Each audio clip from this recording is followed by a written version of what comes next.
इस वीडियो में मैं आपको इन दोनों टूल्स के बारे में डिटेल में बताने जा रहा हूं और इस वीडियो में आप समझ पाएंगे कि बिना पैसे खर्च किए कैसे आप सिचुएशंस को अपने फेवर में कन्वर्ट कर सकते हैं और इफेक्टिवली निगोशिएट कर सकते हैं। तो सबसे पहले बात करते हैं प्रॉब्लम सॉल्विंग के बारे में। निगोशिएशन का मतलब सिर्फ ये नहीं है कि आप अपने इंटरेस्ट के लिए दूसरे से कंपीट करें या फिर कॉम्प्रोमाइज कर लें, और ना ही ये मतलब है कि निगोशिएशन सिर्फ रुपए पैसे में ही हो सकती है। इसके अलावा निगोशिएशन में एक बहुत ही पावरफुल टेक्निक होती है जिसे बोलते हैं प्रॉब्लम सॉल्विंग। इसको समझने के लिए मैं आपके साथ एक छोटी सी केस स्टडी शेयर करने जा रहा हूं, ध्यान से सुनिएगा इसको। यूनाइटेड स्टेट्स के वेस्ट कोस्ट में सदर्न कैलिफोर्निया एडिसन कंपनी और बॉनेविल पावर एडमिनिस्ट्रेशन ने प्रॉब्लम सॉल्विंग के जरिए एक साझेदारी बनाई, जिसके तहत दोनों कंपनीज ने अपने गोल्स को पूरा किया। इन दोनों कंपनीज ने 1991 में सदर्न कैलिफोर्निया की प्रदूषित हवा में सुधार करने और पैसिफिक नॉर्थ वेस्ट में कोलंबिया रिवर में जो सामन फिश होती है उसको बचाने के लिए एक तरीका निकाला, और वो भी कोई पैसा खर्च किए बिना। गर्मियों के महीने में बॉनेविल पावर ने कोलंबिया रिवर में पानी के प्रवाह को बढ़ाने के लिए अग्री किया, जिससे कैलिफोर्निया एडिसन कंपनी एक्स्ट्रा बिजली का उत्पादन करेगी और पानी के बढ़े हुए प्रवाह से फिश का सर्वाइवल रेट भी बढ़ा, क्योंकि नदी में कम पानी होने की वजह से लाखों मछलियां हर साल मर जाती थी। सर्दियों के महीनों में कैलिफोर्निया एडिसन कंपनी ने बॉनेविल पावर को वो बिजली उत्पादन जो उन्होंने गर्मियों में किया था उसको वापस करने का वादा किया, और ये पावर का एक्सचेंज करीब 1 लाख घरों की कंजम्पशन के बराबर था। और इससे दूसरा फायदा यह हुआ कि गर्मी के महीने में जो बॉनेविल पावर को प्रोडक्शन के लिए कोयले और तेल का इस्तेमाल करना पड़ता था वो भी बंद हो गया और पोल्यूशन भी कंट्रोल हो गया, जो कि हाईवे से 5000 कार्स को हटा देने के बराबर था। इस डील का सबसे अच्छा हिस्सा यह था कि पूरी प्रक्रिया में पैसे का कोई आदान प्रदान नहीं था। इस केस स्टडी में आप समझ गए होंगे कि क्रिएटिव प्रॉब्लम सॉल्विंग एक बहुत ही इंपॉर्टेंट नेगोशिएशन एलिमेंट है। तो किसी भी नेगोशिएशन सिचुएशन के दौरान आपको यह सोचना है कि बिना किसी फाइनेंशियल इन्वॉल्वमेंट के एक दूसरे की प्रॉब्लम सॉल्व करके भी एक एग्रीमेंट पे पहुंचा जा सकता है। तो चलिए अब दूसरे टूल के बारे में बात करते हैं, जिसका नाम है असर्टिवनेस।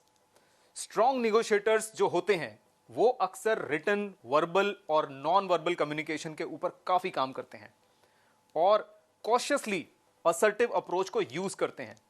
असर्टिवनेस आखिर है क्या? एक अच्छे नेगोशिएटर होने के लिए यह समझना बहुत जरूरी है। नेगोशिएशन में जनरली 3 तरह की कम्युनिकेशन की अप्रोच को यूज किया जाता है। पहली अप्रोच है पैसिव कम्युनिकेशन।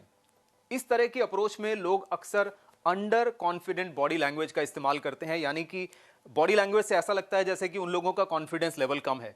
और दूसरा, एम्बिग्यूअस शब्दों का इस्तेमाल करते हैं, यानी कि ऐसा लगता है कि जैसे वो अनप्रिपेयर्ड हैं। और इस तरीके की अप्रोच अगर आप यूज करेंगे तो इससे आपको कुछ हासिल नहीं होगा, बल्कि आप अपना नुकसान जरूर कर बैठेंगे। दूसरी जो अप्रोच है उसे बोलते हैं एग्रेसिव कम्युनिकेशन। ये जनरली नेगोशिएटर को कन्फ्रंट करने या धमकाने वाली अप्रोच होती है और इससे नेगोशिएशन की पॉसिबिलिटीज ही डिस्ट्रॉय हो जाती हैं। आप खुद अंदाजा लगाइए कि अगर आप सामने वाले इंसान से नेगोशिएशन करते समय उसको कन्फ्रंट करना शुरू करें या उससे झगड़ा करना शुरू करें, तो क्या आपको लगता है कि आप एक्चुअली में उनके साथ नेगोशिएशन कर पाएंगे? शायद नहीं। तीसरी अप्रोच, जिसको हम बोलते हैं असर्टिव कम्युनिकेशन, इसका मतलब होता है बिना अग्रेसिव हुए पूरी अश्योरेंस और कॉन्फिडेंस के साथ अपनी बात को कहना। दूसरे शब्दों में हम यह भी कह सकते हैं कि सामने वाले इंसान को यह बताना कि आप क्या कर सकते हैं बजाय इसके कि आप क्या नहीं कर सकते हैं। असर्टिवनेस ही सबसे अच्छी और फेवरेबल कम्युनिकेशन अप्रोच होती है। असर्टिव और अग्रेसिव में बहुत थोड़ा सा अंतर है। इसको पूरी तरह से समझने के लिए एक एग्जांपल समझने की कोशिश करिए। मान लीजिए आप छुट्टी पर जा रहे हैं और जिस दिन आप छुट्टी पर जाने वाले हैं उसी दिन दोपहर को आपके बॉस आपके डेस्क के ऊपर फाइल्स का ढेर लगा देते हैं और आपको बोलते हैं कि ये पूरा का पूरा काम आपको आज ही खत्म करना है।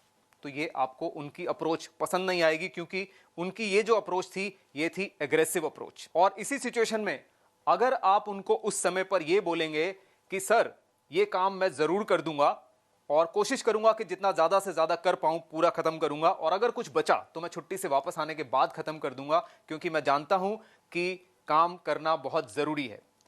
तो अगर ये बात आप बिना रिएक्टिव हुए और बिना गुस्से के और कॉन्फिडेंस के साथ बोलेंगे तो ये एग्जाम्पल हुआ असर्टिवनेस का। किसी भी सिचुएशन में असर्टिव बने रहने के लिए बहुत जरूरी होता है कि जिस चीज के लिए हम अग्री नहीं होना चाहते हैं या नहीं हो सकते हैं, उसके लिए हम सामने वाले इंसान को नो बोल पाएं, जो कि ज्यादातर लोगों के लिए बहुत मुश्किल होता है। असर्टिव तरीके से नो बोलने के लिए आपको सैंडविच टेक्निक का इस्तेमाल करना चाहिए। हम जनरली नो इसलिए नहीं बोल पाते हैं क्योंकि हमें लगता है कि दूसरे इंसान को बुरा लगेगा। तो दूसरे इंसान को बुरा ना लगे, इसके लिए ही बनी है सैंडविच टेक्निक। सैंडविच का मतलब होता है कि हम नो स्टेटमेंट को दो यस स्टेटमेंट के बीच में प्लेस कर देते हैं। हम सैंडविच टेक्निक के जरिए एक्चुअली में नो ही बोलने की कोशिश करते हैं, लेकिन जो उसका इफेक्ट है सामने वाले इंसान के ऊपर वो उतना बुरा नहीं होता है जितना कि हम डायरेक्टली नो बोलने से कर पाते हैं। सैंडविच टेक्निक को पूरी तरह से समझने के लिए एक एग्जाम्पल के थ्रू समझते हैं। मान लीजिए आपको किसी ने एक काम दिया है करने के लिए और आप उस काम को करना नहीं चाहते हैं या कर नहीं सकते हैं और आप उस सिचुएशन में नो बोलना चाहते हैं। तो उस सिचुएशन में अगर आप डायरेक्टली नो बोलेंगे तो शायद उसका इफेक्ट ब्रूटल होगा, जो कि सामने वाले इंसान को पसंद नहीं आएगा। तो वहां पर आपको यूज करनी है सैंडविच टेक्निक। और सैंडविच टेक्निक को किस तरीके से यूज करेंगे? सबसे पहले हम बोलेंगे यस स्टेटमेंट। जैसे कि हम बोल सकते हैं I would love to do it, यानी कि आपने शुरुआत करी यस के साथ, और उसके बाद फिर आप प्लेस करेंगे अपनी नो स्टेटमेंट। जैसे कि आप ये बोल सकते हैं कि but I am sorry I can't do this analysis this week. ये हुई नो स्टेटमेंट। और इसके बाद फिर से हम बोलेंगे यस स्टेटमेंट। जैसे कि आप बोल सकते हैं कि can I do it next Tuesday because this month and is completely busy. तो आपने इसको फिर एंड किया एक यस स्टेटमेंट के साथ। तो आप देखिए कि इसका जो इंपैक्ट होगा वो उतना ब्रूटल नहीं होगा जितना कि आप एक डायरेक्टली नो बोलकर क्रिएट कर सकते हैं। तो सिर्फ थोड़ी सी प्रैक्टिस से आप इस सैंडविच टेक्निक को बड़ी आसानी से किसी भी नेगोशिएशन सिचुएशन के अंदर इस्तेमाल कर पाएंगे और अपने आप को किसी भी सिचुएशन में असर्टिव रख पाएंगे। इस वीडियो में हमने आपको दो नेगोशिएशंस की इंपॉर्टेंट टेक्निक्स के बारे में बताया। एक थी प्रॉब्लम सॉल्विंग और दूसरी थी असर्टिवनेस। अब आपकी बारी है कि आप अपने नेगोशिएशन सिचुएशंस में इन दोनों टेक्निक्स को किस तरीके से और कहां इस्तेमाल करेंगे। लेकिन यह गारंटी है कि अगर आप इन दोनों टेक्निक्स को सही जगह पे और सही प्रैक्टिस के बाद इस्तेमाल करेंगे तो आपको बहुत ही अच्छा रिजल्ट मिलेगा और आप किसी भी नेगोशिएशन को अपने फेवर में कन्वर्ट कर पाएंगे। वीडियो देखने के लिए बहुत बहुत धन्यवाद।